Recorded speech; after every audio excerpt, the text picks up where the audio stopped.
All right, 10.6, segments, relationships, and circles. So in this one, we're going to start off with a review of some basic algebra because we're going to need these skills in this section. So to solve here, we have to distribute the 4, all right, and distribute the 2. But before we distribute the 4, it's going to be easier just to simplify the parentheses because there is no variable. So 7 plus 4 is 11, times 4 is 44. And then over here we get 2x plus, be very careful, most common mistake here is write 2x plus 6, but it's 2x plus 12. We're going to subtract 12 from both sides, leaving us 32 equals 2x, divide by 2, and we get x equals 16. Since everybody's been missing factoring, we'll be doing some factoring here. So first off, we're going to have to double distribute or FOIL. So first times first, x squared, outer 5x, inner 2x, and last 10. On this one, we're just distributing the 2x. So 2x times x is 2x squared plus 4x. Now, we have to get everything on one side or the other. We're going to simplify here first. So we have x squared plus 7x plus 10 equals 2x squared plus 4x. Now, it would be quicker to move these two over to the left, but that gives me a negative x squared, and it's easier to factor positive x squared. So I'm going to subtract x squared, subtract 7x, and subtract 10. So over here, I'm going to subtract x squared, subtract 7x, and subtract 10. So what that gives me is 0 is equal to 2x squared minus 1x squared is just x squared. 4x minus 7x is negative 3x, and the negative 10. And now we factor. So I need two numbers that multiply to give me 10 that differ by 3. So that's going to be 5 and 2. I want more negatives than positives. And the last step is just to set both of these equal to 0.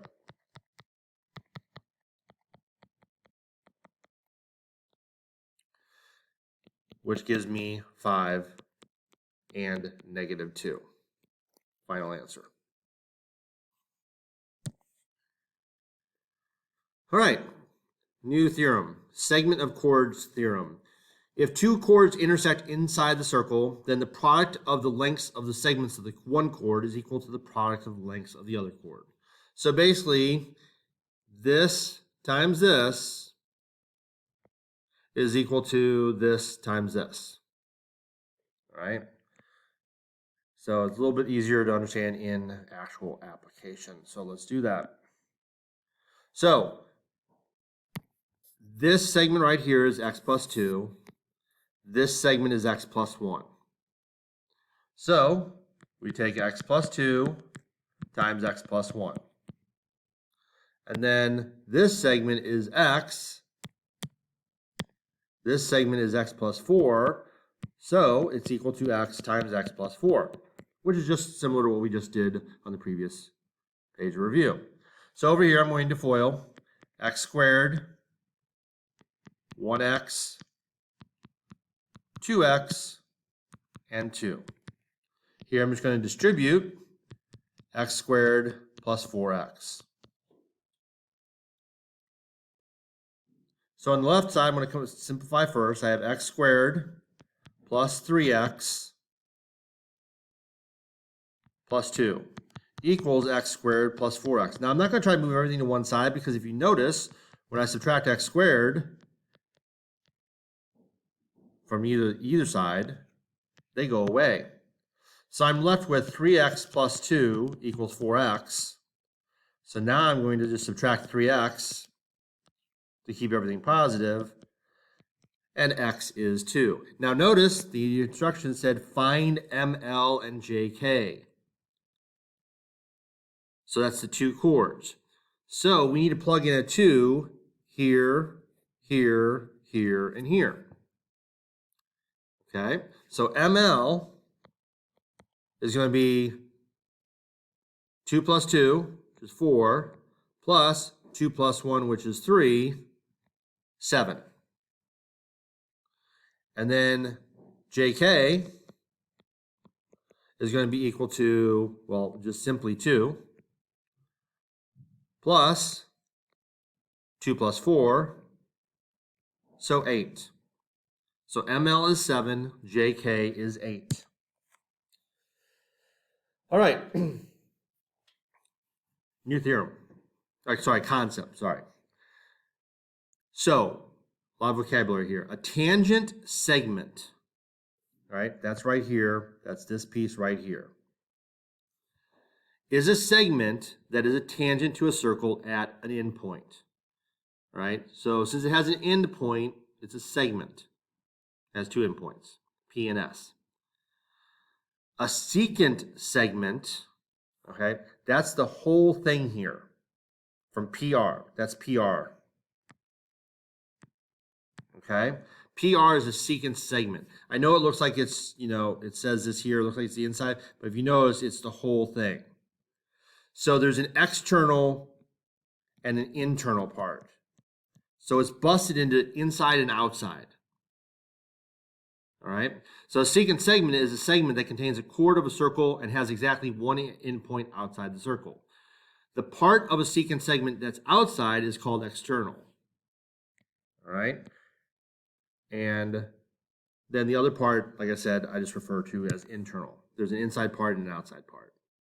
Now, here's a new theorem. Remember, you're not going to have to memorize all these. Don't worry about that. If 2 segments share the same endpoint outside a circle, then the product of the lengths of one secant segment and its external equals the product of the length of the other secant segment and its external. So remember, the segment is the whole thing. So that's EB. And on the other one, that's ED. And we're going to multiply by the external EA and external EC. Again, that makes a little more sense in entirety. So first off, let's just identify this segment. So RQ is the entire segment, 9 plus 11. Okay? And then RT is, we have a variable, so all we can say is 10 plus X. Now, we're going to take the external part 9 times the entire thing equal to the external of the other one times the entire thing, which happens to be a binomial with a variable. That's okay. That's how we're going to solve for X. So this is 180. This is 100 plus, I don't know why I wrote an equal sign, plus 10x. All we're going to do is simply subtract 100 here, which gives us 80 equals 10x. Divide by 10, x is 8. Let's check our directions again. That's all we were supposed to find. Okay? Now, if you want to look at it, that means RT is 18 and RQ is 20. All right, segments of secants and tangent theorem. So we just had two secants. Now we're going to have a secant and a tangent. All right. So this formula, I'm not going to read all the vocabulary, is the tangent EA, we square it. And then the same thing we did before, where we take ED, the entire thing, times the outside, same idea. So this half is, the same thing as, either side here. Same concept. The only difference is here we have a tangent that we're just saying equal to the square of. So let's see it in reality. So first off, whenever we have a secant, it's a good idea to identify what our entire segment is. So in this case, it's 27. Okay, so we're going to take the entire thing times the external piece. Okay, 27 times 12. and then equal to this squared, which just happens to be x squared. So that means x squared is equal to 27 times 12, which is 324. And if we square root both sides, x is 18. So our q, in that case, is 18. So it's really pretty simple math. It looks scarier than it is. So again, I'm going to identify my secant, RT, is x plus 5, the binomial. So we take the external piece times the entire thing equal to the tangent squared. All right, so I get x squared plus 5x equals 36. I'm going to move the 36 over, and that's going to give me x squared plus 5x minus 36 equals 0. And now I factor again. So I have two numbers that multiply to give me 36 that differ by 5. All right, well, that's going to be 9 and 4. 9 times 4 is 36. 9 minus 4 is 5. 4 minus 9 is negative 5. Well, I want more positives than negatives, so I get that. Now I just set them both equal to 0. So x equals negative 9 and x equals positive 4. But we cannot have a negative measurement, so x ultimately equals 4. And it says find RS, okay, which is x.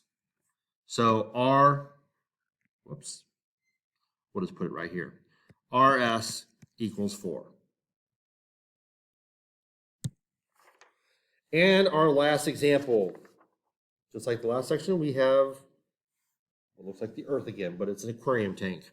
Okay, so find the radius of the aquarium tank. All right.